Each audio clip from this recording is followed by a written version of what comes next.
Aujourd'hui on va parler manga et plus précisément de webtoon. Je vais te présenter Délusion. Crois-moi, si tu restes sur cette vidéo, tu risques de perdre de l'argent mon pote, parce que j'avoue, ça m'a mis une petite claque. La chronique explosive, c'est maintenant. Le premier tome de Délusion est sorti le mois dernier, et c'est vrai que la critique était plutôt élogieuse à son sujet. Mais qu'en est-il vraiment? Est-ce que ça vaut les 18 balles que j'ai claquées? Peut-être. Avant de faire cette vidéo, je pensais que le titre c'était Désillusion.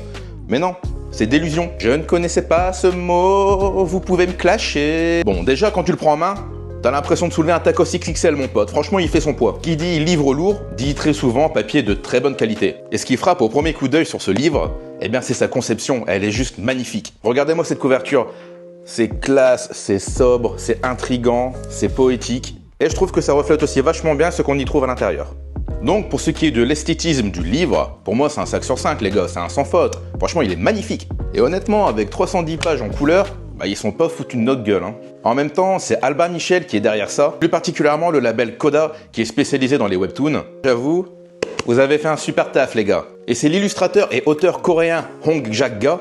Ouais, ils ont toujours des noms super simples à prononcer, qui est à l'origine de ce webtoon, et franchement, que c'est beau. Je te fais voir un petit peu son style graphique, on dirait franchement que c'est presque envoûtant, tellement il y a quelque chose de particulier. Je te montre quelques passages comme ça, évidemment sans aucun spoil. Regarde-moi ça les détails, regarde comment c'est beau.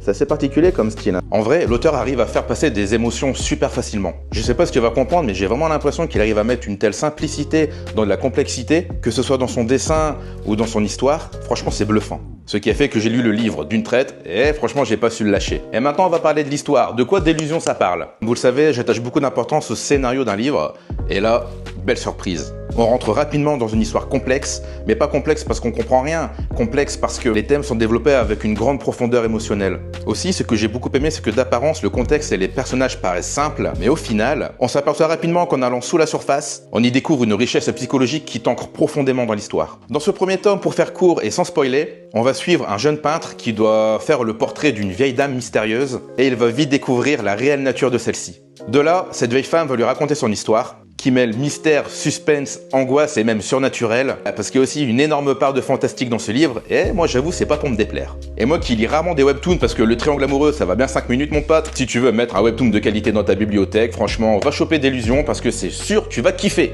Si t'aimes bien les livres, les mangas, les romans, n'hésite pas à t'abonner parce qu'il y a beaucoup de belles choses qui arrivent. En attendant, moi je te dis ciao.